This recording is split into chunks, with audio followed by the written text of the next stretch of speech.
STF unit को बड़ी सफलता हाथ लगी, जिसमें एसटीएफ ने रोहित गोदारा गैंग के 7 शूटरों को गिरफ्तार किया, जिनके पास से 2 देशी और 5 विदेशी पिस्टल समेत भारी मात्रा में जिंदा कारतूस बरामद हुई। इसको लेकर एसटीएफ एसपी वसीम अकरम ने जनतंत्र टीवी से खास बातचीत की है और जानकारी भी साझा की। सुनिए। हरियाणा डीजीपी के जो ऑपरेशन ब्रेकडाउन है उसका आज बड़ा असर सोनीपत में देखने को मिला है, जहां हरियाणा सोनीपत एसटीएफ ने रोहित गोदारा गैंग के 7 अपराधियों को पकड़ लिया है। आखिर वो कौन है, क्या इनका इतिहास है, जानकारी के लिए मेरे साथ एसपी वसीम अकरम जी मौजूद हैं। बात करें सर, कौन ये आरोपी पकड़े गए हैं, क्या इनका इतिहास रहा है और किस तरह की वारदातों के अंजाम दे रहे थे, कैसे पूरी रूट ट्रैक किया गया? एसटीएफ सोनीपत के इंस्पेक्टर योगेंद्र और डीएसपी इंदिवर, इनकी टीम ने पिछले करीब 25 दिन से कुछ संदिग्ध लोग थे जिन पर नजर बनाई हुई थी, और उसी की कड़ी में इन संदिग्ध अपराधियों को गिरफ्तार किया गया और पाया गया कि ये सारे लड़के रोहित गोदारा गैंग के जो रिक्रूटर्स हैं, वीरेंद्र चारण या फिर नवीन बॉक्सर और खुद रोहित गोदारा इनके संपर्क में थे, और इनके कहने पे दिल्ली और इसके अलावा पंजाब के जीरकपुर में कुछ इन्होंने जगह की रेकी की हुई थी और वहाँ पे घटना करने के प्लान में थे। तो इनके कब्जे से करीब हमें 7 वेपन्स बरामद हुए हैं, जिसमें 5 विदेशी पिस्टल हैं और 2 देसी पिस्टल हैं, और करीब 200 अम्यूनिशन 0.32 और 0.30 का मिला है। तो ये एसटीएफ की तरफ से जो 7 लड़के गिरफ्तार किए गए, इनमें से 6 लड़के पंजाब के हैं, जो कि पंजाब के पिछले अपने मुकदमों में पंजाब की अलग अलग जेलों में रहे हैं और रोहित गोदारा के दूसरे गैंग के संपर्क में आए थे, और इनके द्वारा करीब 2.5-3 महीने से इनके संपर्क में रह के पैसों के लालच में घटनाएं अंजाम करने की तैयारी में थे। सर, आपने बताया कि 5 वेपन के पास से मिले जो विदेशी है, क्योंकि हाल ही में दिल्ली ब्लास्ट हुआ है, उसमें भी कहीं ना कहीं विदेश का कहीं ना कहीं सूत्रधार माना जा रहा है। वेपन्स का विदेशों से आना क्या कुछ इशारा करता है? ये ड्रग ट्रैफिकिंग और आर्म्स ट्रैफिकिंग का ये एक एस्टेब्लिश नेटवर्क है। ड्रोन के द्वारा पंजाब के इलाकों में पाकिस्तान की तरफ से हथियारों को गिराया जाता है। उसी कड़ी में भी ये हथियार इस तरह से आए हैं। पहले भी हमारी जो बरामदगियाँ हुई हैं, खासतौर पे विदेशी वेपन्स की, उनके तार भी दूर से वहीं से जुड़े हैं, वहीं से लोग उठा के लेके आए थे। तो ये कोऑर्डिनेटेड जो विदेश में बैठे गैंगस्टर हैं, तो पाकिस्तान के ड्रग्स और आर्म ट्रैफिकिंग नेटवर्क के लोग स्मगलर्स हैं, उनसे के द्वारा ये हथियार यहाँ पे भिजवाया जाता है। आज कुल कितने जो है गैंगस्टर्स पकड़े गए, इनके सदस्य पकड़े गए हैं और क्या कार्रवाई एसटीएफ की तरफ से की जाती है? मैंने बताया कि 7 लड़के गिरफ्तार किए गए हैं, जिसमें से एक लड़का सोनीपत का रहने वाला है रोहित, और इसके अलावा 6 लड़के पंजाब के हैं, तो लुधियाना के एक लड़का, और बाकी जीरकपुर के एरिया के रहने वाले लड़के हैं।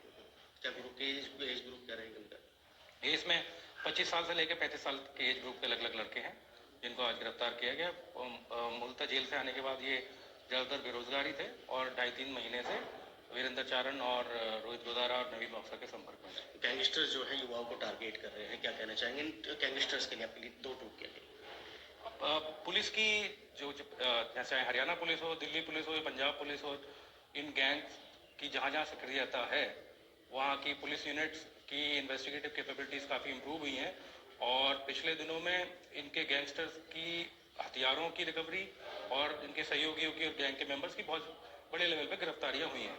तो इनको नए लड़के मिलना और शूटर्स मिलना बहुत मुश्किल हो गया है, और पुलिस की कार्रवाई से लोग जो इनके गैंग से जुड़ते थे लड़के, उनमें भी कहीं ना कहीं डर है कि इस गैंग से अभी जुड़ना नहीं है। तो पुलिस की पिछले 6 महीने की जो गतिविधियां हैं, मैं हरियाणा पुलिस के अलावा बाकी सारी, चाहे पंजाब पुलिस हो, राजस्थान पुलिस हो या दिल्ली पुलिस हो, उनकी अच्छी कार्रवाई हुई है, जिसकी मदद से ये सारे गैंग्स पे एक शिकंजा कसा जा चुका है।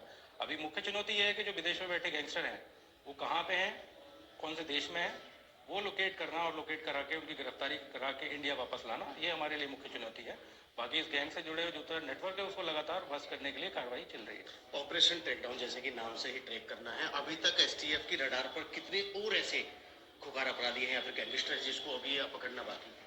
हरियाणा एसटीएफ का जो मुख्य प्रयास है कि जो लोकल लड़के इनके कांटेक्ट में हैं, उनको चिन्हित किया जाए, अरेस्ट किया जाए, और जो लोग इससे काउंसिल करके दूर किया सकते हैं, उनको काउंसिल करके दूर किया जाए, और मुख्य तौर पे जो विदेश में बैठे लोग गैंगस्टर हैं, उनके खिलाफ डॉक्यूमेंटेशन क्रिएट करके, इंटरपोल के माध्यम का इस्तेमाल करके या फिर डिप्लोमेटिक जो मीडियम से उनका यूज़ करके उनको विदेश से डिपोर्ट और एक्सट्राडाइट कराने के लिए मुख्य तौर पे हमारी कोशिश रहती है। इसी कड़ी में पिछले 1 साल में करीब 7-8 लोगों को हम विदेश से लाए हैं, जिसमें कि फिलीपीन से, कजाकिस्तान से, कंबोडिया से, थाईलैंड से, अलग अलग देशों से हम लोग बहुत सारे भगोड़े गैंगस्टर्स को लेके आए हैं और ये कार्रवाई हमारी चल रही है। इसी कड़ी में हमें अभी भी प्रयास चल रहे हैं। कुछ जो अपराधी हैं, जैसे एक जॉर्जिया में एक गैंगस्टर, इसके अलावा यूएसए में और दूसरे देशों में हमने डिटेन कराए हुए हैं, जिनके प्रत्यर्पण की और डिपोर्टेशन की कार्रवाई चल रही है। जब ये लड़के जो विदेश में बैठे गैंगस्टर है आइडेंटिफाई और लोकेट हो जाएंगे और वापस आ पाएंगे, उसके बाद इस घटना, इस पे पूरा पट्टाछेप होगा इसका। बट जब तक ये लोकेट नहीं होते, हमारे लिए चैलेंज ये है, बाहर से जो इंटरप्रेट मैसेजिंग एप्लीकेशन है या सोशल मीडिया के माध्यम से लोगों को रिक्रूट करने की कोशिश करते रहेंगे। मेरी आप लोगों से, आपके माध्यम से लोगों से अपील है, खासतौर पर युवा वर्ग से, कि इनसे आकर्षित ना हो। इनकी आखिरी पड़ाव जेल ही है, चाहे वो यहाँ की जेल है या विदेश की जेल है। अब नहीं, साल के 6 महीने बाद ये जेल में ही होंगे, चाहे वो रोहित गोदारा हो, गोल्डी बराड़ हो।